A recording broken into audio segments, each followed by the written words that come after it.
Hello students, welcome to science Acharya Hindi video में। आज अपन फिर से आ चुका है एक बहुत ही प्यारे लेक्चर के साथ में सॉल्यूशन का। आज अपन नेक्स्ट पार्ट कवर करने वाले हैं। लास्ट लेक्चर में मैंने आपको फॉर्मलता समझाई थी, उसके अलावा मैंने आपको फॉर्मलता के कुछ सवाल करवाए थे। फॉर्मलता को अपन कैपिटल एफ से रिप्रेजेंट करते हैं। फॉर्मलता का फॉर्मूले की अगर मैं बात करूँ तो फॉर्मलता का फॉर्मूला और मोलरता का फॉर्मूला अपने को एक साथ दिमाग में रखना है। कैसे दिमाग में रखेंगे? फॉर्मलता और मोलरता। फॉर्मलता में भी ऊपर विलय की ग्राम में मात्रा, इधर भी विलय की ग्राम में मात्रा, ठीक है, अपॉन इधर विलियन का आयतन अगर लीटर में है तो कोई दिक्कत नहीं है, इधर भी विलियन का आयतन किस में होगा? लीटर में होगा। फिर मैंने कहा था कि अपन मोलरता निकालने के लिए क्या लगाते हैं? नीचे जीएमएम, ग्राम मॉलिक्यूलर मास, ग्राम आणविक द्रव्यमान, और यहाँ पे अपन लगाते हैं एफएम, जिसको कि अपन बोलते हैं फॉर्मूला मास।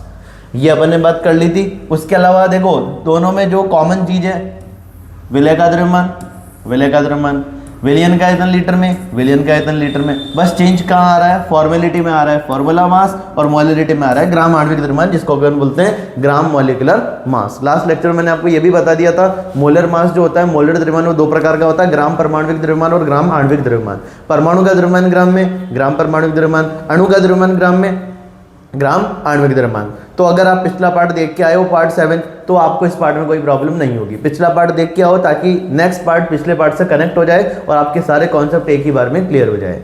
जैसा कि मैंने प्लेलिस्ट बना रखी है, और वो प्लेलिस्ट इस यूट्यूब वीडियो के डिस्क्रिप्शन में भी मैं आपको दे दूंगा। उस प्लेलिस्ट के आपको हर एक वीडियो देखने, बेसिक से part 1, part 2, part 3, part 4, part 5, part 6, part 7, और जैसे पार्ट चलते जाएंगे वैसे वैसे आपको पार्ट्स देखते जाने, तो आपका चैप्टर एकदम क्लियर हो जाएगा और आपके सारे जो कॉन्सेप्ट है वो क्लियर हो जाएंगे इसमें।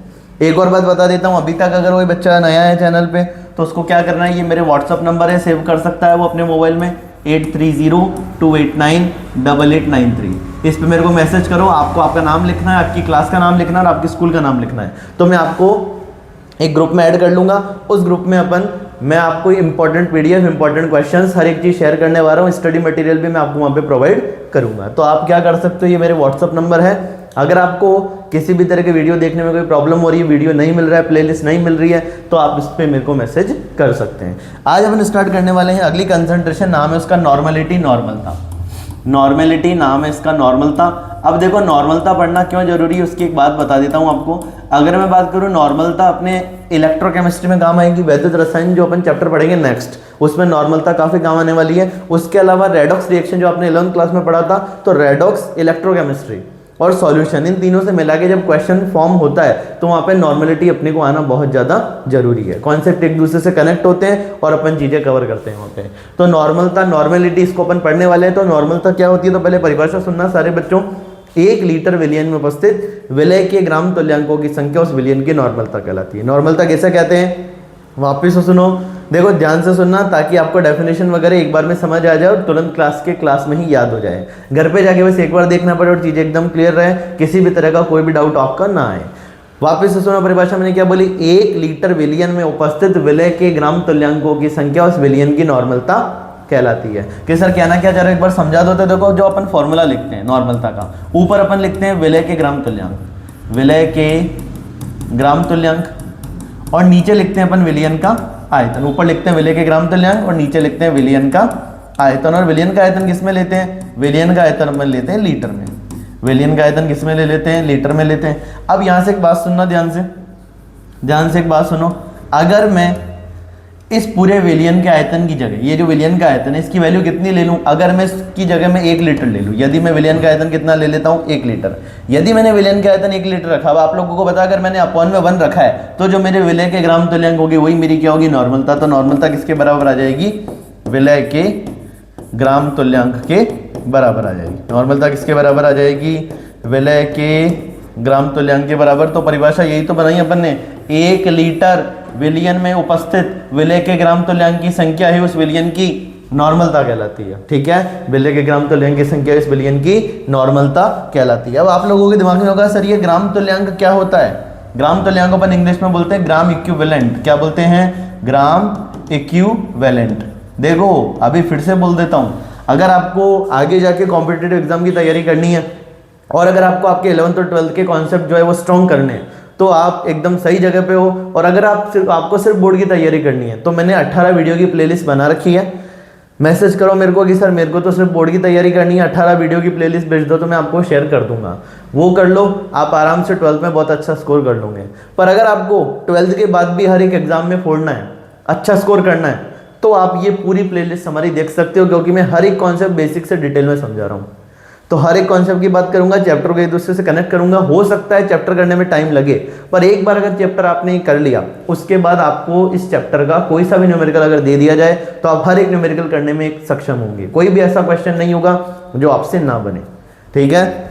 तो ये अपन ने बोला नॉर्मलता होती है विलय के ग्राम तुल्यांक बटा विलयन का आयतन लीटर में। अब ये ग्राम तुल्यांक को अपन बोलते हैं ग्राम इक्विवेलेंट। अब ये ग्राम इक्विवेलेंट क्या होता है, तो देखो बता देता हूं। अपने को ग्राम तुल्यांक निकालना है, क्या निकालना अपने को, ग्राम तुल्यांक, ग्राम इक्विवेलेंट। अब ग्राम तुल्यांक निकालने के अपने पास 3 फॉर्मूले पूरी केमिस्ट्री में।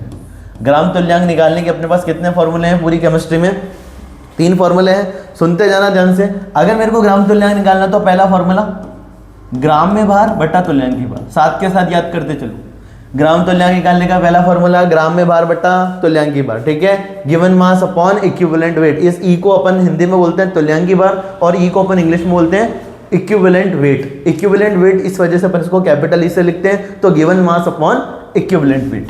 आगे बात करते हैं, एक और फॉर्मूला है मोल्स इनटू एन फैक्टर। ये फॉर्मूला कहाँ काम लिया होगा, तो ये फॉर्मूला आपने रेडॉक्स रिएक्शन में काम में लिया होगा। रेडॉक्स रिएक्शन में अपन ये फॉर्मूला काफी यूज में लेते हैं। उसके अलावा इलेक्ट्रोकेमिस्ट्री में भी इस फॉर्मूले के कुछ इंपॉर्टेंट बातें आ जाती हैं। एक और फॉर्मूले की बात करते हैं, नॉर्मलता इनटू विलियन का आयतन, वो भी किसमें लेना है, लीटर में।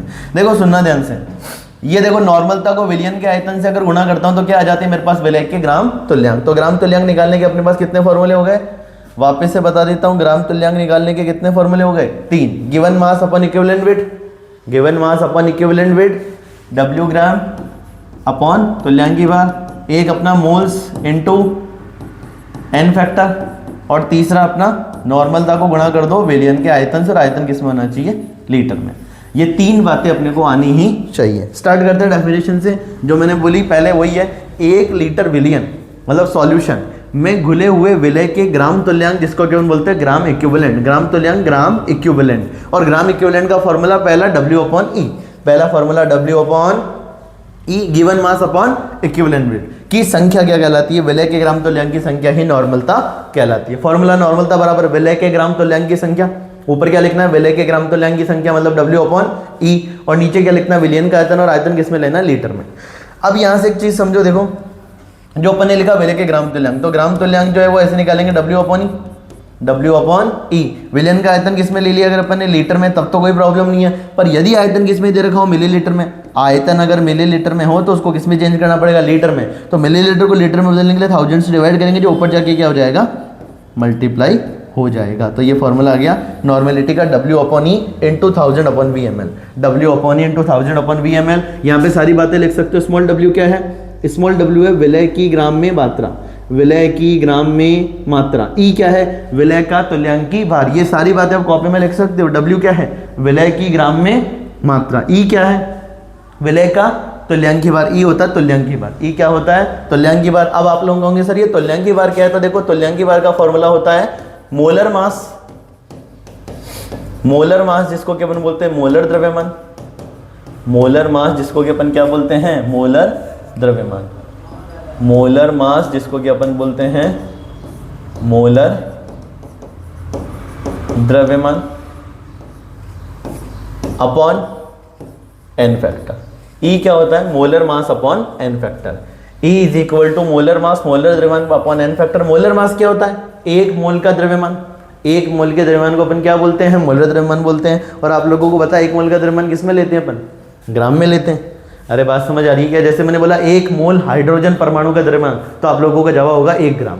मैंने कहा 1 मोल कार्बन परमाणु का द्रव्यमान, तो आपका होगा 12 ग्राम।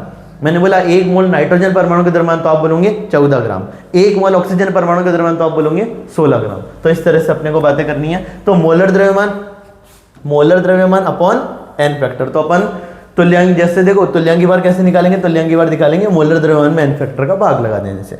देखो सुनते जाना वापस से, मोलर द्रव्यमान में मैंने एन फैक्टर का भाग लगाया तो मेरे पास आ गया तुल्यांक की बार। तुल्यांक की बार को यहाँ पे पुट किया, गिवन मास अपने को दे रखा था तो W अपॉन ई करते अपने को मिल गया ग्राम तुल्यांक। और अगर अपने को ग्राम तुल्यांक मिल गया मतलब W अपॉन ई मिल गया, तो आयतन रखे और ऊपर 1000 से गुणा करके अपन क्या कर देंगे, नॉर्मलता निकाल लेंगे। काफ़ी इजी चीज़ें हैं, सुनते जाना वापस से। तो ऊपर लिखना है विलय के ग्राम तुल्यांक की संख्या, ग्राम तुल्यांक होता है W/E। नीचे लिखना अपने को विलियन का आयतन, और आयतन किसमें लेना है, लीटर में। फॉर्मूला बना लिया अपन ने, ग्राम तुल्यांक मतलब W/E, ऊपर 1000 नीचे V मिलीलीटर, V मिलीलीटर इसलिए ऊपर 1000 आ रहा है। और यहाँ पे मैंने बोल दिया स्मॉल w क्या है, विलय की ग्राम में मात्रा, E है अपना विलय का तुल्यांक की बात।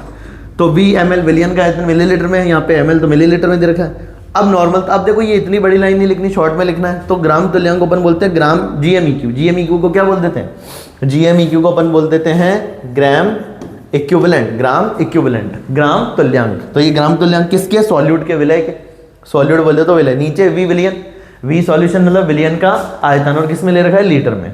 अब यहाँ से वापस से देखो, यदि मैं विलियन का आयतन कितना रख देता हूँ, 1 लीटर, यदि ये पूरी वैल्यू, अगर ये पूरी वैल्यू कितनी हो जाती है, 1 लीटर, तो जो मेरे विलय के ग्राम तुल्यांक है वही मेरी नॉर्मलता है। तो जो मेरे विलय के ग्राम तुल्यांक है वही मेरी क्या है, नॉर्मलता है। ये बात अपन कर सकते हैं। आगे सुनो, नॉर्मलता बराबर ग्राम तुल्यांक विलय के अपॉन V विलियन, विलियन का आयतन वो भी किसमें, लीटर में। बताओ अगर मैं नॉर्मलता को विलियन, यही तो फॉर्मूला लिखा था देखो, अगर मैं नॉर्मलता को विलियन के आयतन से गुणा कर दूं और विलियन का आयतन किसमें ले लूं, लीटर में। यदि मैं नॉर्मलता को विलियन के आयतन से गुणा करूं और विलियन का आयतन अगर लीटर में हो तो मेरे को क्या मिल जाएंगे, मेरे को मिल जाएंगे विलय के ग्राम तुल्यांक। मेरे को क्या मिल जाएंगे, विलय के ग्राम तुल्यांक। अब एक और बात की, सर अगर आयतन लीटर में ना हो कि मिलीलीटर में हो, अगर आयतन लीटर में हो तो हमें मिलेंगे विलय के ग्राम तुल्यांक, और यदि आयतन मिलीलीटर में हो तो हमें मिलेंगे विलय के मिलीग्राम तुल्यांक। यहाँ पे अपने लिखा ग्राम तुल्यांक, इधर अपने लिखा मिलीग्राम तुल्यांक। आयतन लीटर में, नॉर्मेलिटी को, नॉर्मलता को विलियन का आयतन लीटर में गुणा करने से हमें मिलते हैं ग्राम तुल्यांक विलय के। पर वही अगर आयतन हमारा मिलीलीटर में हो तो हमें मिलेंगे मिलीग्राम तुल्यांक किसके, विलय के। इधर मिलीग्राम तुल्यांक विलय के, ऊपर ग्राम तुल्यांक विलय के। ये बातें होनी चाहिए, ऊपर ग्राम तुल्यांक विलय के, नीचे मिलीग्राम तुल्यांक विलय के। आयतन लीटर में तो ग्राम तुल्यांक मिलेंगे, आयतन मिलीलीटर में तो हमें मिलीग्राम तुल्यांक मिलेंगे। ये बात अपने कर ली। तो 1 लीटर में कितने मिलीलीटर होते हैं, 1000 मिलीलीटर।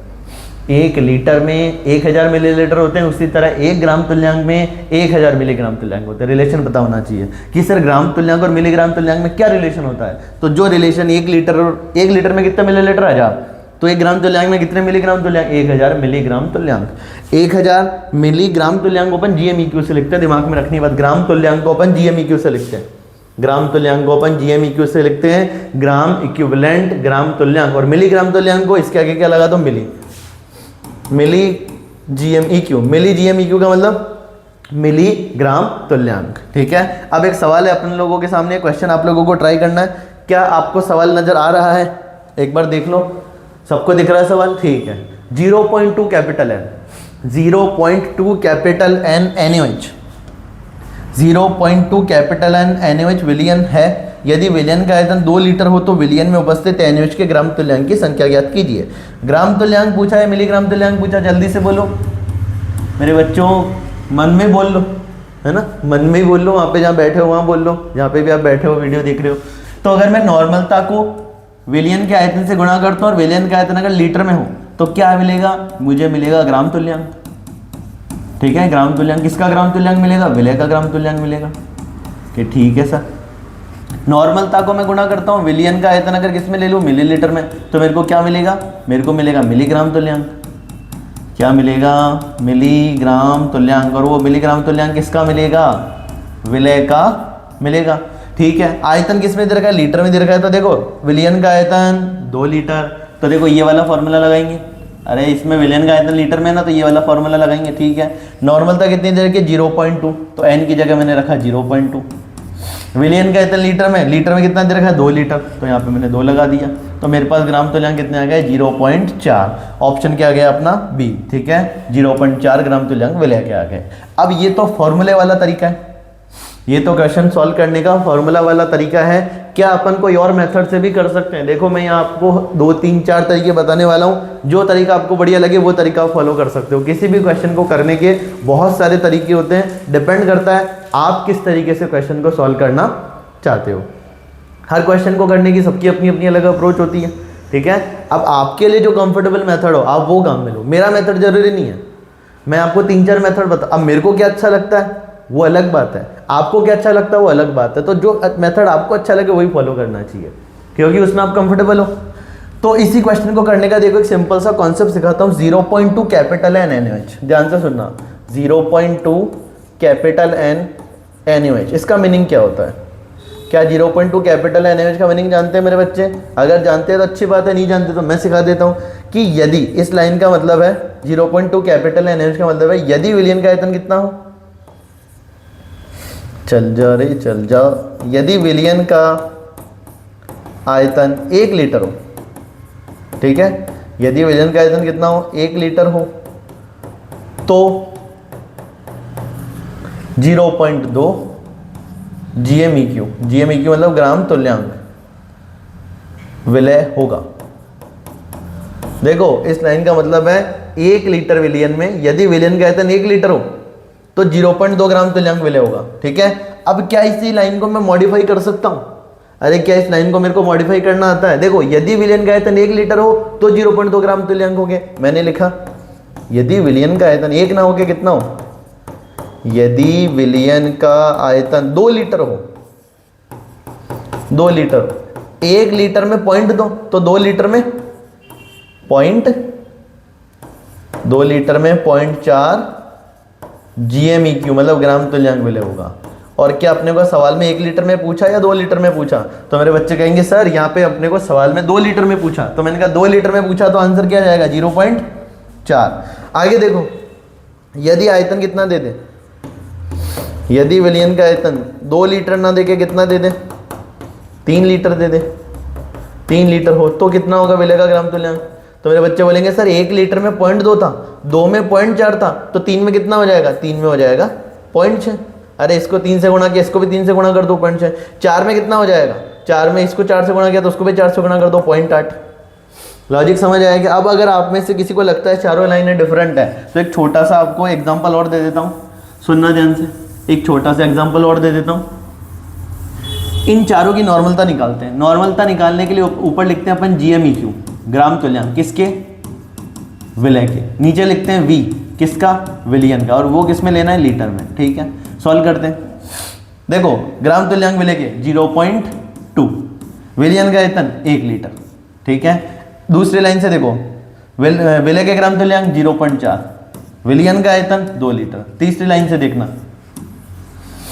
विलयन का विलय के ग्राम तुल्यांक 0.6, विलयन का आयतन 3 लीटर। चौथी लाइन देखो विलय के ग्राम तुल्यांक 0.8, विलयन का आयतन 4 लीटर। क्या इन चारों से आंसर सेम आ रहा है क्या? देखो 0.2/1, 0.2, 0.4/2, 0.2, 0.6/3, 0.2, अरे 3 2 6, 0.8/4 तो 0.2 फिर से। तो हर जगह से क्या मेरी नॉर्मलता सेम आ रही है? तो आप लोगों का जवाब होगा हाँ सर, हर जगह से मोलरता सेम आ रही है। हर जगह से सॉरी नॉर्मलता क्या आ रही है? सेम आ रही है। और हर जगह से नॉर्मलता सेम आ रही है, मतलब ये चारों बातें सही है। 1 लीटर में 0.2 ग्राम तुल्यांक, 2 लीटर में 0.4 ग्राम तुल्यांक, 3 लीटर में 0.6 ग्राम तुल्यांक और 4 लीटर में 0.8 ग्राम तुल्यांक। अपने को सवाल में क्या पूछा? अपने को सवाल में पूछा यदि विलयन का आयतन 2 लीटर हो तो 2 लीटर में मेरे बच्चों कितने ग्राम तुल्यांक होंगे? 0.4 ग्राम तुल्यांक होंगे। तो आंसर गया अपना बी। देखो इसको ऐसे समझो, दोनों तरीके यहाँ पे लिख रखे हैं मैंने। 0.2 कैपिटल एन NaOH विलयन का मतलब होता है यदि 1 लीटर का विलयन हो तो 0.2 ग्राम तुल्यांक होंगे। इसको ऐसे भी देख लो, कहीं पर लिखा है मान लो 4 कैपिटल एन। इस 4 कैपिटल एन का मतलब क्या है? यदि V सॉल्यूशन मतलब विलयन का आयतन कितना हो? 1 लीटर, तो 4 कैपिटल एन लिखा है ना, तो 4 ग्राम तुल्यांक कौन होगा? अरे 4 ग्राम तुल्यांक कौन होगा? विलय होगा। यदि विलयन का आयतन 2 लीटर कर दूं तो 4 की जगह 8 GMEQ मतलब ग्राम तुल्यांक विलय होगा। अरे बात समझ आई क्या? 8/2 4, 4/1 अभी भी 4। तो ये मतलब होता है। अब जैसे कहीं पे लिखा है मान लो 10 कैपिटल एन, इसका मतलब क्या है? इसका मतलब है यदि विलयन का आयतन 1 लीटर है तो 10 ग्राम तुल्यांक विलय उपस्थित होगा। कहीं पे लिखा है 25 कैपिटल एन, इसका क्या मतलब है कि यदि विलयन का आयतन 1 लीटर है तो 25 ग्राम तुल्यांक विलय उपस्थित होगा। यहाँ पे क्या लिखा है? यहाँ पे लिखा है 0.2 कैपिटल एन NaOH विलयन, मतलब यदि 1 लीटर का विलयन हो तो 0.2 ग्राम तुल्यांक NaOH उपस्थित होगा। 1 लीटर में 0.2 तो 2 लीटर में 0.4, 3 लीटर में 0.6, 4 लीटर में 0.8। इसको ऐसे देख लो ना, एक चॉकलेट 0.2 रुपए की, ठीक है, चलो 0.2 भी हटाओ तुम तो।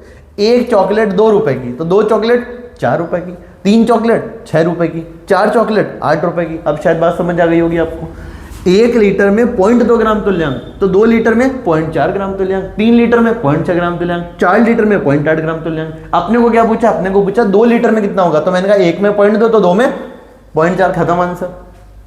कई सवाल ऐसे देखने को मिलते हैं जहां पे अपने को पेन भी नहीं चलाना होता, अपने को बस अपना दिमाग चलाना होता है, थोड़ा सोचना होता है, थोड़ा सा सोचो, थोड़ा सा दिमाग लगाओ, हल्का फुल्का सॉल्व करो मन ही मन में और आंसर आ जाता है। बस आपके कॉन्सेप्ट क्या होने चाहिए? क्लियर होने चाहिए। आपने एक लेवल की पढ़ाई की हो अच्छी खासी, एकदम बेसिक से एडवांस। पर अगर आपके बेसिक वीक है, ठीक है ना, बेसिक ही वीक है, फिर क्या कर सकते हैं? देखो तब तो कुछ भी नहीं हो सकता। अगर किसी इमारत की, वापस से वही एक लाइन जो मैं हर बार बोलता हूँ, यदि किसी इमारत की नींव ही कमजोर है तो उस पर बिल्डिंग बना के आप कर ही क्या लोगे, और बनाने की कोशिश भी की तो एक ना एक दिन क्या होगा, गिरेगी ही गिरेगी। इसलिए बेसिक पे काम करो, अपना बेस स्ट्रॉन्ग करो, अपने आप लाइफ में अच्छा कर जाओगे। तो 1 लीटर में 0.2, इस लाइन का मतलब समझ आना चाहिए। 0.2 कैपिटल है, यानी इसका मतलब है विलयन का आयतन 1 लीटर हो तो 0.2 ग्राम तुल्यांक विलय उपस्थित होगा। 2 लीटर हो तो 0.4 ग्राम तुल्यांक उपस्थित होगा। 3 लीटर हो तो 0.6 ग्राम तुल्यांक उपस्थित होगा। 4 लीटर हो तो 0.8 ग्राम तुल्यांक उपस्थित होगा। अपने को 2 लीटर में पूछा तो आंसर गया 0.4। एक और तरीका फॉर्मूले से करना चाहो तो नॉर्मलता बराबर विलय के ग्राम तुल्यांक बटा विलयन का आयतन लीटर में। देखो यही तो लिखा था, नॉर्मलता बराबर GMEQ ग्राम तुल्यांक किसके, विलय के, और नीचे V मतलब आयतन किसका, विलियन का, और ये किस में लेना है, लीटर में। तो मैंने नॉर्मलता को गुणा कर दिया किससे, विलियन के आयतन से। तो मेरे पास क्या निकल, नॉर्मलता को विलियन का आयतन लीटर से गुणा करने पे मेरे पास आ गया ग्राम तुल्यांक की संख्या। क्या आ गया, नॉर्मलता को विलियन का आयतन लीटर में करने से ग्राम तुल्यांक की संख्या आ गई। नॉर्मल था 0.2, विलियन का आयतन था 2, तो 0.2 को 2 से गुणा किया तो आ गया 0.4 ग्राम तुल्यांक एनीवे, जो कि अपना विलय है यहाँ पे। ठीक है, तो ये बात शायद समझ आ गई होगी आपको। आगे सुनो देखो ढंग से, फिर 1-2 बातें और, कि अपन ने बोला कि नॉर्मलता को जब हम गुणा करते हैं किससे, विलयन के आयतन से, और आयतन है लीटर में। नॉर्मलता को जब हम गुणा करते हैं विलयन के आयतन से, और आयतन यदि लीटर में, तो क्या निकल के आता है, ग्राम तुल्यांक की संख्या निकल के आती है। कई बार जब क्वेश्चन अपन पढ़ते हैं तो क्वेश्चन की लैंग्वेज में ग्राम तुल्यांक की संख्या लिख रखी होती है, कई बार वो सिर्फ तुल्यांक की संख्या लिख देता है। तुल्यांक की संख्या लिखिए तब भी अपने को समझ जाना हो किसकी बात कर रहा है, ग्राम तुल्यांक की बात कर रहा है। EQ लिख दे शॉर्ट में, EQ बोले तो इक्विवेलेंट, EQ बोले तो इक्विवेलेंट, हिंदी में जिसको अपन बोलते हैं तुल्यांक, और तुल्यांक बोले चाहे ग्राम तुल्यांक बोले, बात क्या है, एक ही है। तो जब हम नॉर्मलता को विलयन का आयतन लीटर से गुणा करते हैं तो क्या आता है, ग्राम तुल्यांक की संख्या अथवा तुल्यांक की संख्या अथवा EQ की संख्या। अब आयतन लीटर में ना देके किस में दे दे, मिलीलीटर में दे दे। यदि नॉर्मलता को हम विलयन के आयतन मिलीलीटर से गुणा करते हैं तो क्या निकल के आता है, मिलीग्राम तुल्यांक की संख्या, मिलीग्राम तुल्यांक की संख्या अथवा मिली तुल्यांक की संख्या। मिलीग्राम तुल्यांक को बोलते हैं मिलीग्राम इक्विवेलेंट्स, और मिली तुल्यांक को बोलते हैं मिली इक्विवेलेंट्स। तो मिलीग्राम तुल्यांक की क्या कहलाता है, मिली तुल्यांक कहलाता है। शॉर्ट में इसको लिख देते हैं MEQ से। MEQ का मतलब मिली इक्विवेलेंट। मिली इक्विवेलेंट को क्या बोलते हैं, मिली तुल्यांक, और मिली तुल्यांक को ही क्या बोलते हैं, मिलीग्राम तुल्यांक। ठीक है, बात समझ आनी चाहिए। आगे सुनो, अब जो ये फॉर्मूले तीनों मैंने आप लोगों को बता ही दिए, तीनों फॉर्मूले मैंने आप लोगों को एक्सप्लेन कर दिए हैं, कर दिए हैं। वापस से बता देता हूँ, किसी भी अपने को अगर ग्राम तुल्यांक की संख्या ज्ञात करनी हो तो केमिस्ट्री में 3 इंपॉर्टेंट फॉर्मूले हैं जिससे कि अपन क्या निकालते हैं, ग्राम तुल्यांक निकालते हैं। पूरी केमिस्ट्री में अगर अपने को ग्राम तुल्यांक की संख्या ज्ञात करनी हो तो पूरी केमिस्ट्री में ग्राम तुल्यांक निकालने के कितने फॉर्मूले, 3 फॉर्मूले हैं। पहला given mass upon equivalent wait. Given mass बोले तो दिया गया द्रव्यमान या दिया गया भार अपॉन तुल्यांक की भार को अपन E से लिखते हैं, तो W अपॉन E। ग्राम तुल्यांक निकालने तो पहला formula W upon E, given mass upon equivalent wait. तीसरा मोल्स इनटू n फैक्टर, तीसरा क्या है, मोल्स इनटू तीसरा है मोल्स इनटू n फैक्टर, दूसरा है मोल्स इनटू n फैक्टर, तीसरा है नॉर्मेलिटी को गुणा कर दो, नॉर्मलता को गुणा कर दो विलयन का आयतन, और आयतन ले लो लीटर में, तो अपने पास ग्राम तुल्यांक निकल जाएगा। अब इस और इस फॉर्मूले में क्या कोई कनेक्शन है तो सुनना, देखो ध्यान से, given mass upon equivalent wait. ठीक है, ये क्या, इससे अपन क्या निकालते हैं, ग्राम तुल्यांक बोले तो GMEQ, gram equivalent, given mass upon equivalent wait. E का फॉर्मूला क्या होता है, E का फॉर्मूला होता है molar mass upon n factor. तो क्या मैं E की जगह molar mass upon n factor रख दूं, तो मैंने E की जगह रख दिया मोलर मास, सुनना, E की जगह मैंने रख दिया molar mass upon N factor. ये जो अपॉन में एन फैक्टर है कहाँ, ये कहाँ पहुंच जाएगा, ये पहुंच जाएगा ऊपर। अरे ये अपॉन में था ना इसके, चलो एक स्टेप और लिख देता हूँ, molar mass upon N factor, तो इसको अपन ऐसे लिख सकते हैं WG upon MM molar mass, और ये एन फैक्टर कहाँ पहुंच गया, ऊपर पहुंच गया। अब इस फॉर्मूले को देख के क्या आपको कुछ याद आता है, क्या इस फॉर्मूले को देख के आपको कुछ याद आता है मेरे बच्चों, बताओ जल्दी से, क्या इस फॉर्मूले को देख के आपको कुछ याद आता है? तो आपको याद आता होगा कि सर क्लास 11 में हम आए थे किसी ज़माने में और हमने पहला चैप्टर पढ़ा था जिसमें टॉपिक पढ़ा करते थे जो कि सबसे इंपॉर्टेंट है उस चैप्टर में, मोल कॉन्सेप्ट, मोल अवधारणा। और मोल निकालने का फॉर्मूला दिया गया द्रव्यमान बटा मोलर द्रव्यमान। तो दिया गया द्रव्यमान given mass in gram upon molecular upon molar mass, ठीक है, मोलर मास। तो W ग्राम अपॉन MM की जगह अपन क्या लिख सकते हैं, इसकी जगह अपन लिख सकते हैं मोल्स, और इनटू में क्या है एन फैक्टर। तो क्या gram equivalent moles into N factor के इक्वल आ जाता है कि सर हाँ आ जाता है। तो मैं कहूँगा ये एक तरीके से इसी फॉर्मूले से मैंने क्या निकाल दिया, इसी फॉर्मूले को मॉडिफाई किया, थोड़ा और मॉडिफाई किया, थोड़ा और मॉडिफाई किया और निकाल दिया ग्राम इक्विवेलेंट बराबर मोल्स इंटू एन फैक्टर। तो given mass in gram upon equivalent weight, इसी को ही मैं क्या लिख सकता हूँ, moles into N factor. Given mass in gram, gram पदार्थ की ग्राम में मात्रा बटा तुल्यांक की बार, इसी को मॉडिफाई किया तो क्या आ गया, मोल्स इंटू एन फैक्टर। अगर आपको मोल्स पता है, अगर आपको किसी भी कंपाउंड के मोल्स पता है तो उसको एन फैक्टर से गुणा करके अपन क्या निकाल सकते हैं, ग्राम तुल्यांक निकाल सकते हैं। अब हो सकता है आप लोगों के दिमाग में हो कि सर ये एन फैक्टर क्या होता है, तो ये भी बात सुन लो, चलो जल्दी जल्दी। एन फैक्टर क्या है, एन फैक्टर जो होता है वो सबके लिए अलग अलग निकलता है। मैं बात करता हूँ पहले अम्ल की, क्षार की, लवण की और आयन की, ठीक है। अम्ल की बात कर लेते हैं, क्षार की बात कर लेते हैं, लवण की बात कर लेते हैं और आयन की बात कर लेते हैं, ठीक है। तो देखो अम्ल के लिए क्या होता है, अम्ल के केस में एन फैक्टर अपन कैसे निकालते हैं, एन फैक्टर को अपन, एन फैक्टर को संयोजकता कारक बोलते हैं हिंदी में शायद, वैलेंसी फैक्टर। एन फैक्टर देखो इसके क्या क्या नाम है, एन फैक्टर बोल लो, वैलेंसी फैक्टर बोल लो, हिंदी में संयोजकता कारक बोल लो, तीनों वर्ड्स एक ही, एन फैक्टर, वैलेंसी फैक्टर या संयोजकता कारक। एन फैक्टर या वैलेंसी फैक्टर, जिसको अपन हिंदी में बोल देते हैं संयोजकता कारक, संयोजकता कारक, ठीक है। एन फैक्टर या वैलेंसी फैक्टर या संयोजकता कारक। अम्ल के लिए क्या होता है, अम्ल के लिए अपन एन फैक्टर देखते हैं, अम्ल के द्वारा त्यागे गए H+ आयनों की संख्या। अम्ल के लिए अपन एन फैक्टर कैसे देखते हैं, अम्ल के लिए अपन एन फैक्टर देखते हैं अम्ल के द्वारा त्यागे गए H+ आयनों की संख्या, और उसको क्या बोलते हैं, अम्ल के द्वारा त्यागे गए H+ आयनों की संख्या उस अम्ल की क्षारकता कहलाती है। तो अम्ल जितने H+ त्यागेगा वही उसका एन फैक्टर है। और अम्ल के लिए अपन क्या देखते हैं, अम्ल के लिए अपन देखते हैं क्षारकता। यदि कोई अम्ल 1 H+ निकाल रहा है तो उसकी क्षारकता कितनी होगी, 1 होगी। यदि कोई अम्ल 2 H+ निकाल रहा है तो उसकी क्षारकता कितनी होगी, 2 होगी। क्षार में क्या देखते हैं, क्षार में अपन देखते हैं त्यागे गए OH- आयन की संख्या, ठीक है, त्यागे गए OH- आयनों की संख्या। और कोई क्षार जितने OH- त्यागता वही उस क्षार की क्या कहलाती है, अम्लता, वही उस क्षार की क्या कहलाती है, अम्लता। सारी बातें लिख रखी है, अभी अपन समझाने वाला हूँ। लवण पे आ जाते हैं, लवण के लिए एन फैक्टर कैसे निकालते हैं, तो लवण के लिए एन फैक्टर अपन निकालते हैं, लवण में अपन देख लो धनायन पर कुल आवेश अथवा ऋणायन पर कुल आवेश, या तो आप धनायन को पकड़ लो या आप ऋणायन को पकड़ लो। धनायन को पकड़ोगे तो बोलोगे बता धनायन तेरे ऊपर कुल आवेश कितना है, total positive charge on cation, धनायन पर उपस्थित कुल आवेश। ऋणायन को पकड़ोगे तो बता, पूछेंगे अपन की बता ऋणायन तेरे ऊपर कुल चार्ज कितना है, तो ऋणायन पर कुल आवेश अथवा धनायन पर कुल आवेश, इन दोनों में से कुछ भी देख लो, दोनों से आंसर सेम आएगा, जो आंसर आएगा वही अपना क्या, एन फैक्टर। तो धनायन पर कुल आवेश अथवा ऋणायन पर कुल आवेश, दोनों को जोड़ मत देना, गलत हो जाएगा वरना। लवण में अपन एन फैक्टर कैसे निकालते हैं, या तो धनायन पर उपस्थित कुल आवेश या ऋणायन पर उपस्थित कुल आवेश, total positive charge on cation या total negative charge on anion, ठीक है। आयन, आयन का एन फैक्टर कैसे निकालते हैं, आयन पे प्रेजेंट चार्ज, आयन पर उपस्थित आवेश ही उसका क्या कहलाता है, एन फैक्टर कहलाता है। सोडियम प्लस का एन फैक्टर कितना हो गया, 1, एल्यूमिनियम प्लस 3 का एन फैक्टर कितना हो गया, 3। तो ये सारी बातें अपने को आनी चाहिए, ठीक है। अब ये एन फैक्टर की बात करते हैं, जो एन फैक्टर होता है ना, एन फैक्टर वो हमेशा सिंगल एंटिटी के लिए निकलता है। सिंगल एंटिटी का मतलब एन फैक्टर अपने को, जैसे अपने को ये लिख रखा है 2HCl है ना, क्या लिख रखा है 2HCl, अपने को एन फैक्टर निकालना है, तो ये HCl कितनी बार है, 2 बार है। अरे 2HCl का मतलब HCl कितनी टाइम्स है, 2 टाइम्स है। तो मैं इनको बोलता हूँ HCl, तो दोनों कहते हैं हाँ सर, तो मैं कहता हूँ एक जना इधर आना साइड में, एक जने को साइड में ले जाता हूँ और पूछता हूँ कि बता तेरा एन फैक्टर कितना है, तो आपको आइडिया लग गया होगा।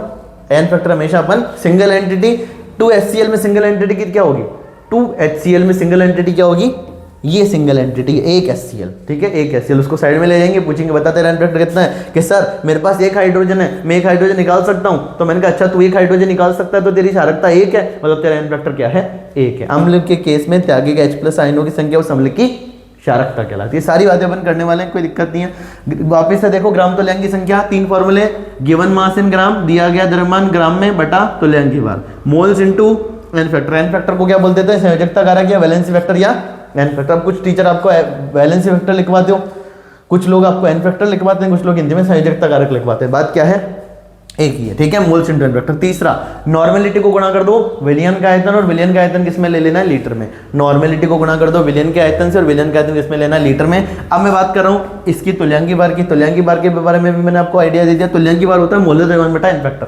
तुल्यांकी बार होता है मोलर द्रव्यमान अपॉन एन फैक्टर। मोलर द्रव्यमान को अपन MW से भी लिख सकते हैं, MW की मैं GMM भी लिख सकता हूँ, ठीक है। लास्ट लेक्चर में मैंने बोला था, अभी फिर से बोल देता हूँ, जो अपना मोलर द्रव्यमान होता है, ध्यान से सुनना वापस से मेरे सारे बच्चों, जो हमारा मोलर द्रव्यमान होता है जिसको कि अपन बोलते हैं मोलर मास, क्या बोल देते हैं, मोलर मास। मोलर द्रव्यमान कितने प्रकार का, 2 प्रकार का। एक तो अपन इस एक को अपन बोलते हैं GAM, एक को बोलते हैं GMM। तो आप इन दोनों की जगह मोलर द्रव्यमान लिखो तब भी वो बात गलत नहीं है। जो कहना चाह रहा हूँ सुनो, अगर आप इन दोनों की जगह मोलर द्रव्यमान लिखो तब भी वो बात एकदम सही है।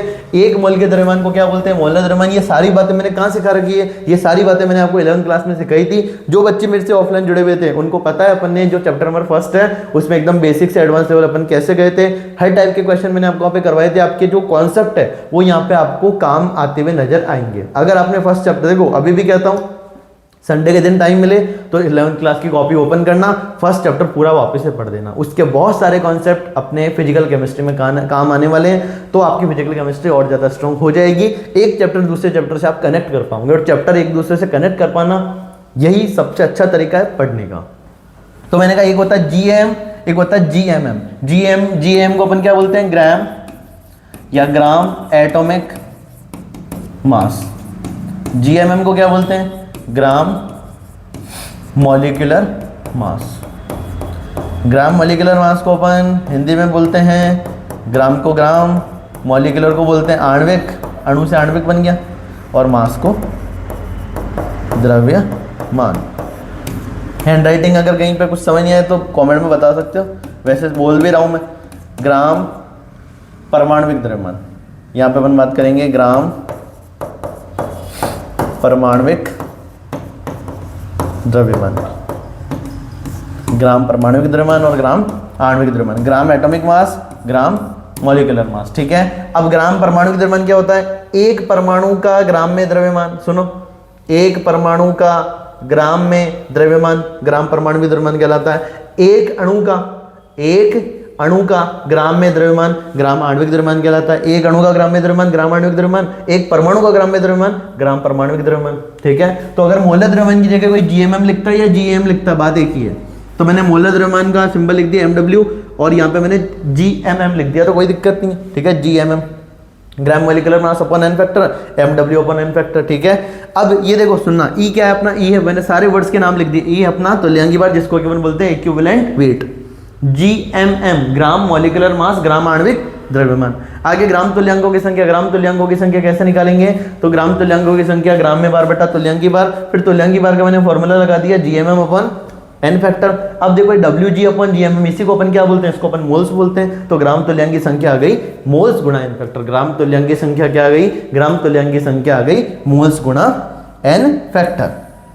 आगे देखो मोल्स निकालने का फॉर्मूला, मोल्स निकालना अगर आपको, तो पदार्थ की ग्राम में मात्रा, देखो पदार्थ की ग्राम में मात्रा बटा MW मोलर द्रव्यमान, अथवा पदार्थ की ग्राम में मात्रा बटा ग्राम आणविक द्रव्यमान, अथवा पदार्थ की ग्राम में मात्रा बटा मोलर द्रव्यमान। तो ये तीनों फॉर्मूले किसके हैं, मोल के हैं। तो मोल निकालना है आपको, तो given mass upon molar mass, ठीक है, given mass upon molar mass. और एक और बात बता देता हूँ, परमाणविक द्रव्यमान, आणविक द्रव्यमान, ग्राम परमाणुविक द्रव्यमान, ग्राम आणविक द्रव्यमान और मोलर द्रव्यमान, इन सारे पांचों वर्ड्स के बारे में आपको आइडिया होना चाहिए। अगर आपको इन वर्ड्स में कंफ्यूजन है तो कमेंट में बताओ कि सर एक शॉर्ट या एक छोटा सा टॉपिक बना दो जिसमें सारे वर्ड्स आप एक बार में एक्सप्लेन कर दो हमको। तो मैं एक ऐसा छोटा वीडियो बना दूंगा जिसमें सारे वर्ड्स आपको एक बार में समझ में आ जाएंगे। कौन कौन से सारे वर्ड्स है सुनना, एक बार लिख देता हूं मैं। एक होता है परमाणुविक द्रव्यमान, अब एक आपने कहीं पे देखा होगा आणविक द्रव्यमान, ठीक है। एक आपने देखने को मिला होगा आपको मोलर द्रव्यमान, मोलर द्रव्यमान। एक आपको देखने को मिला होगा ग्राम परमाणविक द्रव्यमान। एक देखने को मिलेगा आपको ग्राम आणविक द्रव्यमान। अब ये जो वर्ड्स है अगर आपको कंफ्यूज करते हैं और आपके बेसिक वीक रह चुके हैं तो आप कमेंट में बताओ, इस पे भी मैं एक वीडियो बना दूंगा कि इसमें कौन से वर्ड अलग है, कौन से वर्ड सेम है, किस वर्ड में क्या डिफरेंस है, किस वर्ड को अपन कैसे समझ सकते हैं, ठीक है। अगर आपको ये सारे वर्ड समझ आते हैं तो आपके धीरे धीरे कॉन्सेप्ट स्ट्रॉन्ग होते जाएंगे। परमाणविक द्रव्यमान, आणविक द्रव्यमान, मोलर द्रव्यमान, ग्राम परमाणविक द्रव्यमान, ग्राम आणविक द्रव्यमान, ये सारी बातें मैं आपको समझा दूंगा, पर आपको कमेंट करना पड़ेगा तो मैं ये सारे वर्ड आपके क्लियर करवाऊंगा। इसमें से वैसे बहुत सारे वर्ड मैंने बता भी दिए, ठीक है, पर अगर आपको सारे वर्ड्स एक जगह चाहिए तो मैं एक पर्टिकुलर इस पर वीडियो बनाऊंगा। आगे देखो, अब अपन बात करते हैं एन फैक्टर की। एन फैक्टर जिसको कि अपन एनएफ बोलते हैं और क्या बोल देते हैं, संयोजकता कारक अथवा वैलेंसी फैक्टर वीएफ, ठीक है। अब किस किस के लिए, तो यहाँ पे मैं बात कर रहा हूँ एसिड के लिए, बेस के लिए, सॉल्ट के लिए और रेडॉक्स के लिए। आयन की बात अपन ने कर ली, किसी आयन पे जो टोटल किसी आयन पे जो चार्ज होता है पॉजिटिव या नेगेटिव, वही उसका क्या कहलाता है, एन फैक्टर। पर एन फैक्टर हमेशा पॉजिटिव होता है, देखो ये बात भी दिमाग में रखना। एन फैक्टर हमेशा क्या होता है, एन फैक्टर हमेशा पॉजिटिव होता है, एन फैक्टर हमेशा पॉजिटिव होता है। एक बार इसको पढ़ के देखो, ये बात शायद समझ आ जाएगी आप लोगों के। फिर कुछ क्वेश्चंस ट्राई करेंगे अपन, एक बार इसको जल्दी से पढ़ो फिर अपन आगे डिस्कस करेंगे।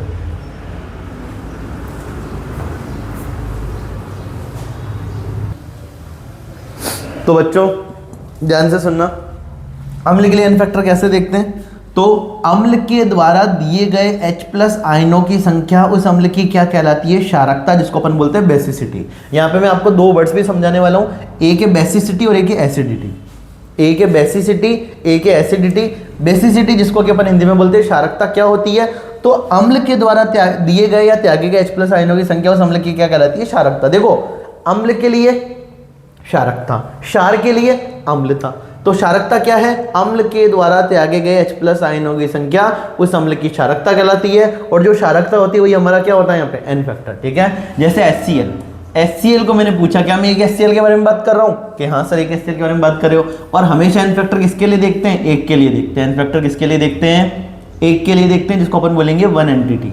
एक को अपन क्या बोल देंगे, वन HCl को अपन बोलेंगे वन एंटिटी। कितनी है HCl की, कितनी एंटिटी अपने पास, HCl की हमारे पास वन एंटिटी है। तो HCl को पूछा कि भाई तेरा एन फैक्टर क्या है, तो इसने बोला सर मैं कम लूँ, सर मैं कम लूँ और मैं एक H+ निकाल सकता हूँ। मैंने कहा ठीक है। तो इसने कहा सर जब मैं एक H+ निकाल सकता हूँ तो आप बता सकते हो कि मेरी क्षारकता कितनी है। मैंने कहा हाँ, अम्ल के द्वारा त्यागे गए H+ आयनों की संख्या उसकी क्या कहलाती है, क्षारकता। तो यहाँ पे HCl की क्षारकता कितनी आएगी, एक आएगी। HCl की क्षारकता एक आएगी तो मैं कहूंगा इसका एन फैक्टर भी कितना होगा, एक होगा। अब मेरे बच्चों जल्दी से बताओ H2SO4 जो है कितने हाइड्रोजन निकाल सकता है अपने अंदर से, क्या अभी भी मैं एक H2SO4 के बारे में बात कर रहा हूँ, आप कहोगे हाँ। तो देखो मैंने अभी भी कितनी एंटिटी ली है H2SO4 की, अभी भी मैंने H2SO4 की एक एंटिटी यहाँ पे काम में ली है। H2SO4 को पूछा कि तू अम्ल है, इसने कहा सर हाँ अम्ल, मेरा नाम है सल्फ्यूरिक अम्ल। बचपन से मेरे को बच्चे पढ़ते हुए आ रहे, बचपन बोले तो 9-10 से आप लोगों ने इसका नाम सुन लिया होगा। तो कि सर मेरा नाम है सल्फ्यूरिक अम्ल, मैं अपने अंदर से 2 H+ निकाल देता हूँ। मैंने कहा अच्छा, अगर तू अपने अंदर से 2 H+ निकाल देता है तो तेरी क्षारकता कितनी हुई, तो आप बताओ क्षारकता कितनी हुई, तो बताओ क्षारकता कितनी होगी, इसकी क्षारकता होगी 2, तो इसका एन फैक्टर भी कितना हो जाएगा, 2। अगले पे चलते हैं बेस पे। अब अगले पे चलते हैं, किस पे, बेस पे चलते हैं। बेस के लिए अगर मैं बात करूँ तो क्षार द्वारा दिए गए OH- आयन की संख्या उस बेस की एसिडिटी अम्लता कहलाती है। क्षार के द्वारा दिए गए OH- आयन की संख्या, क्षार के द्वारा दिए गए OH- आयन की संख्या उस क्षार की अम्लता कहलाती है। क्या कहलाती है, उस क्षार की अम्लता कहलाती है, उसकी अम्लता कहलाती है। एक सेकंड रुकना बच्चों।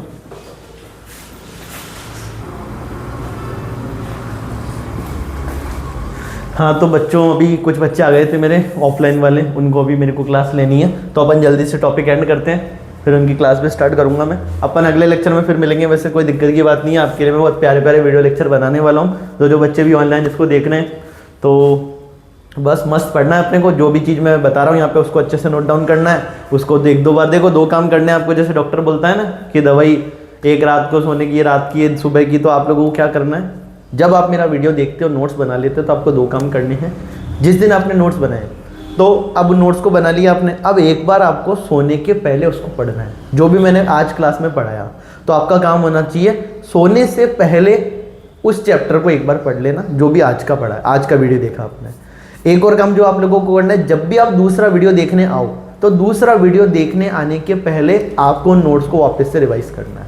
तो 2 बार करना है आपको ये काम, एक बार जिस दिन वीडियो देखो उस दिन सोने के पहले, और जिस दिन वीडियो देखने आओ अगला उसके पहले। तो 2 बार अगर आप देख के आओगे, तीसरी बार मैं आते एक बार आपको क्विक रिवीजन दे दूंगा, तो आपको आइडिया लग जाएगा। 2 3 4 बार जब हम रिवीजन कर लेंगे तो अपने को वैसे ही चीज़ें क्लियर हो जाएगी।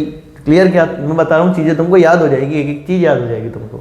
कंडीशन यही है, टाइम देना पड़ेगा, क्योंकि केमिस्ट्री क्या मांगती है, टाइम मांगती है ना। केमिस्ट्री क्या मांगती है, टाइम मांगती है, और बहुत अच्छा खासा टाइम मांगती है। अगर आप अपना टाइम देने को तैयार हो तो आपकी केमिस्ट्री स्ट्रॉन्ग हो जाएगी। जल्दी देखो, क्षार के द्वारा दिए गए OH माइनस आयन की संख्या, क्षार के द्वारा दिए गए OH माइनस आयन की संख्या उस क्षार की अम्लता कहलाती है। मैंने बोला NaOH सोडियम हाइड्रोक्साइड को कि तू क्षार है, इसने कहा हाँ सर। मैंने कहा कैसे, तो बोला सर जब मैं वाटर की प्रेजेंस में, जब मैं वाटर में जाता हूँ तो अपने अंदर से क्या निकाल देता हूँ, OH माइनस आयन निकाल देता हूँ। कितने OH माइनस है इसके पास, 1 OH माइनस है। तो मैंने कहा इसकी अम्लता कितनी होगी, इसकी अम्लता 1 होगी, मतलब इसका एन फैक्टर पे कितना होगा, 1 होगा। ठीक है, बात समझ आ रही है। ऐसे मान लो अपने पास कैल्शियम हाइड्रोक्साइड है CaOH होल ट्वाइस, ठीक है, ये इसके पास अगर मैं बात करूँ कितने OH है, 2, तो इसकी अम्लता कितनी होगी, क्षार के लिए अम्लता, क्षार के लिए अम्लता और अम्ल के लिए क्षारकता, क्षार के लिए अम्लता, अम्ल के लिए क्षारकता। तो क्षार के लिए इसकी अम्लता कितनी होगी, 2 होगी, मतलब इसका एन फैक्टर भी कितना होगा, 2 होगा। आगे देखो, सॉल्ट, सॉल्ट के लिए मतलब लवण के लिए, सॉल्ट मतलब लवण के लिए। तो लवण के अंदर मैं देखूं तो देखो लवण क्या है, तो लवण है अपने पास धनायन अथवा ऋणायन पर कुल आवेश। लवण में अपन एन फैक्टर देखते हैं धनायन अथवा ऋणायन पर कुल आवेश। फॉर एग्जांपल NaCl जो कि अपना सबसे सिंपल सॉल्ट है, simple salt, table salt, sodium chloride NaCl।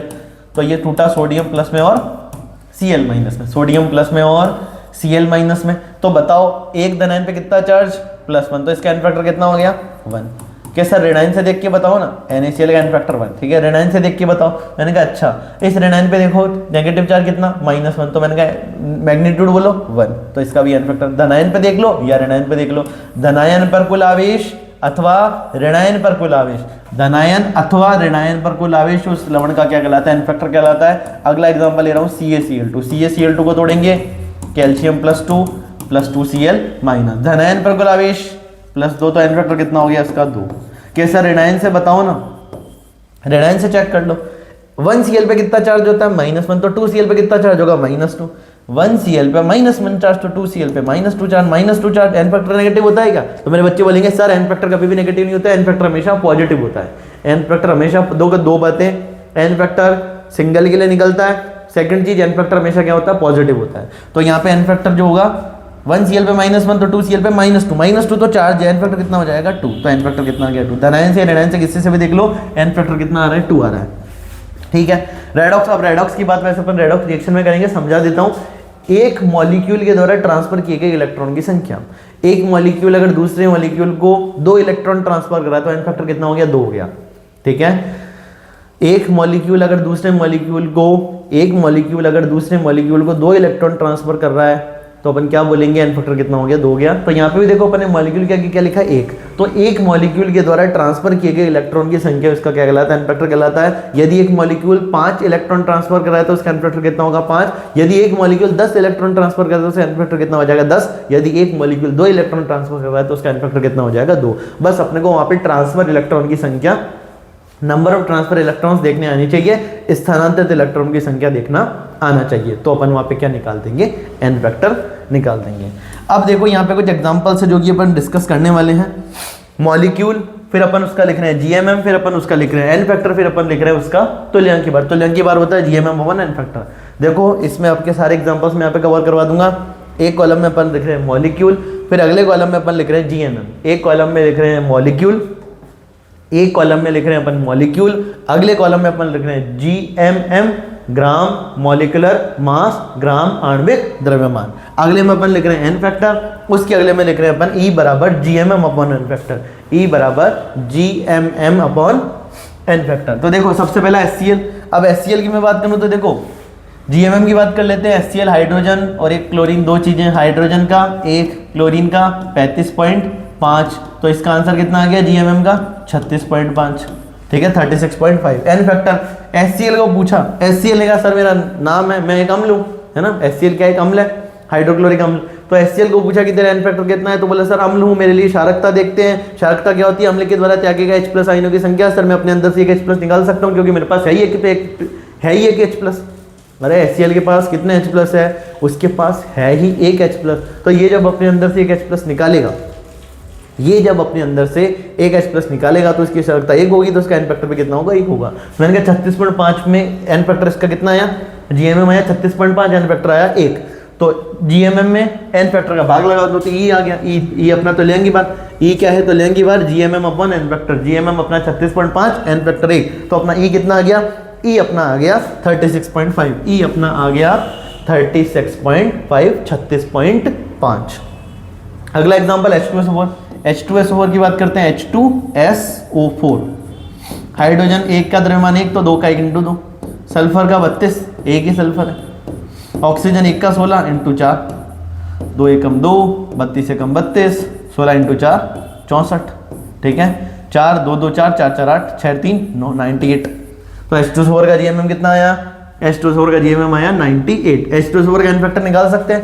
H2SO4 की अगर मैं बात करूं, जनरली अपने अंदर से कितने H+, जैसे इसके पास हाई हाइड्रोजन कितने 2, तो ये निकाल भी कितने सकता है, अधिकतम 2 ही निकाल सकता है। अरे अधिकतम कितने निकाल सकता है, अधिकतम 2 निकाल सकता है, तो इसका एन फैक्टर कितना हो गया 2।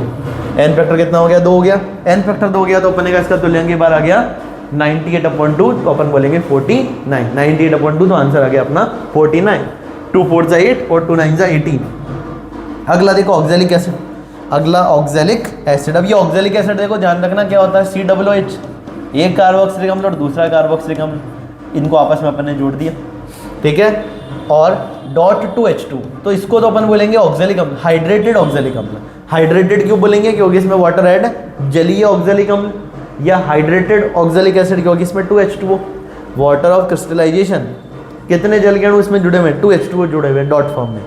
अब यहाँ पे देखो ये तो है ऑक्जेलिक एसिड, ये है निर्जल ऑक्जेलिक अम्ल, एक है ऑक्जेलिक अम्ल और एक है निर्जल ऑक्जेलिक अम्ल। एक है अपना ऑक्जेलिक एसिड, एक है अपना निर्जल ऑक्जेलिक एसिड, एक है हाइड्रेटेड ऑक्जेलिक एसिड, एक है एनहाइड्रस, ठीक है ना, एनहाइड्रस मतलब निर्जल, एनहाइड्रस को अपन हिंदी में क्या बोलते हैं, निर्जल। तो एनहाइड्रस ऑक्जेलिक एसिड, निर्जल ऑक्जेलिक अम्ल। अब यहाँ पे पहली बात तो देखो इसका जीएमएम आप लोग निकाल ही लोगे, कार्बन की द्रव्यमान संख्या 12, ऑक्सीजन की 16, हाइड्रोजन की 1। इसमें देखो डॉट फॉर्म में 2H2O है, तो इसके जीएमएम में 2H2O का मास भी अपन जोड़ेंगे, इसमें 2H2O नहीं है, तो इसके देखो इससे इसका जीएमएम निकालना है तो 2H2O को क्या कर दो, माइनस कर दो।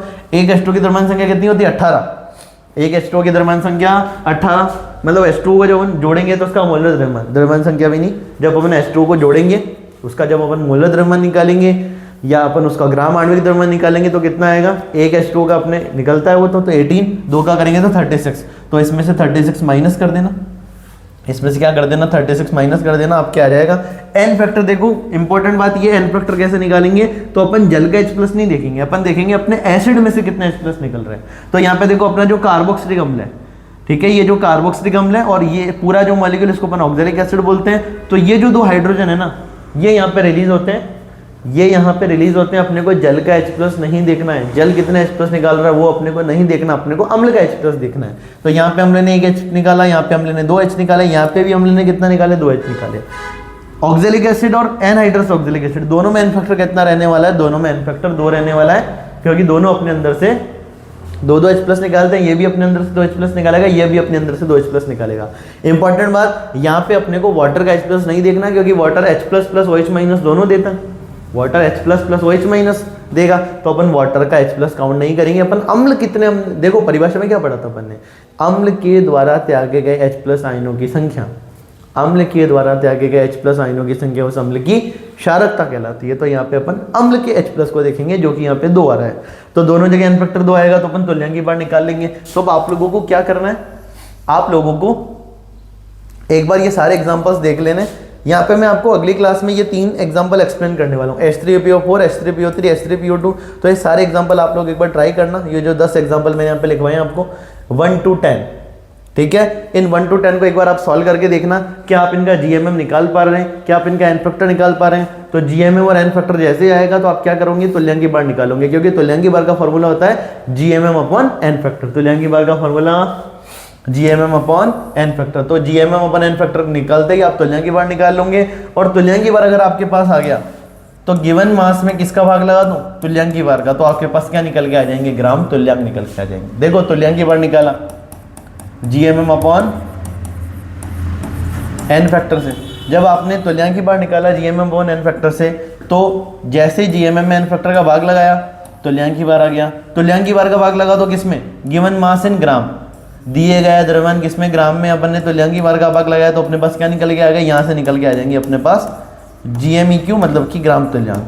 और ग्राम तुल्यांक अपने को कहाँ रखना, नॉर्मलता निकालने के लिए अपन को ऊपर रखना होता है विलय के ग्राम तुल्यांक, नीचे रखना होता है अपने को विलयन का आयतन लीटर में। तो अपने पास क्या निकल के आ जाएगी, नॉर्मलता निकल के आ जाएगी। तो एक बार के सारे एग्जाम्पल आप करके आना घर से, फिर इसके बाद में ये एग्जाम्पल करके आना, फिर आपको हो सकता है इनमें कोई प्रॉब्लम आए। एग्जाम्पल नंबर 7, एग्जाम्पल नंबर 8 और एग्जाम्पल नंबर 9 इनको अपन अगली क्लास में डिस्कस करेंगे। ये फॉस्फोरस के ऑक्सी अम्ल है, ये क्या है, फॉस्फोरस के ऑक्सी अम्ल है, H3PO4, H3PO3, H3PO2। ये सारे एग्जाम्पल जो है मैं आपको कवर करवाऊंगा अगली क्लास में। एक बार बस आपको इनको देख के आने। तो नंबर 1 मॉलिक्यूल मैंने आपको करवा दिया है, बाकी सारे आप घर पे क्या कर सकते हो, ट्राई कर सकते हो। और इस वाले एग्जाम्पल में भी हो सकता है आपको दिक्कत है, ठीक है, BOH होल थ्राइस जो अपना बोरिक एसिड है। तो ये सारे एग्जाम्पल्स मैं आपको अगली क्लास में कवर करवाऊंगा, इतना आपको देख के आना है। बाकी बातें अपन अगली क्लास में करेंगे। पर अभी के लिए एक और बात बता देता हूँ, जो भी बच्चे चैनल पे नए हैं उनको क्या कर देना है, चैनल को सब्सक्राइब कर देना है, ताकि वीडियो की नोटिफिकेशन आपको जल्द से जल्द मिल जाए। उसके अलावा अगर आप अभी तक टेलीग्राम या व्हाट्सअप चैनल पे ज्वाइन नहीं हुए हो तो आप मेरे को व्हाट्सअप पे मैसेज कर सकते हो। व्हाट्सअप नंबर है मेरा 8302898893। इन नंबर पे आप मेरे को मैसेज कर सकते हो, आपकी क्लास का नाम, आपकी स्कूल का नाम और आपके खुद का नाम, तो मैं आपको एक ग्रुप में ऐड कर लूँगा और टेलीग्राम ग्रुप, व्हाट्सअप ग्रुप पे ऐड कर लूँगा, जिससे कि आपको हर एक PDF का, हर एक इंपॉर्टेंट PDF और वीडियो की नोटिफिकेशन जल्द से जल्द मिल जाए और आप हमसे जल्दी जुड़ सको। उसके अलावा आपके जिस भी एग्जाम की आप तैयारी कर रहे हो उसकी भी मैं इंपॉर्टेंट चीज़ें आपको वहाँ पे प्रोवाइड करवाने वाला हूँ। तो बस आपको क्या करना है, इस पर मैसेज करना है। एक और बात, इस वीडियो के डिस्क्रिप्शन में भी आपको क्या मिल जाएगा, इस वीडियो के डिस्क्रिप्शन में आपको टेलीग्राम चैनल की लिंक, व्हाट्सअप चैनल की लिंक और उसके अलावा प्लेलिस्ट जो हमने बना रखी है वो भी आपको मिल जाएगी, जिससे कि आपको किसी भी तरह की कोई प्रॉब्लम ना हो। जितना मैंने पढ़ाया उतना रिवाइज करके आना है, सारे एग्जाम्पल एक बार घर से देख के आना। बाकी बातें अपन अगली क्लास में करेंगे। अगली क्लास में आने के पहले 2 बार पढ़ के जरूर आना, एक बार सोने के पहले और एक बार जिस दिन वीडियो लेक्चर देखने आओ उसके पहले। Okay, bye.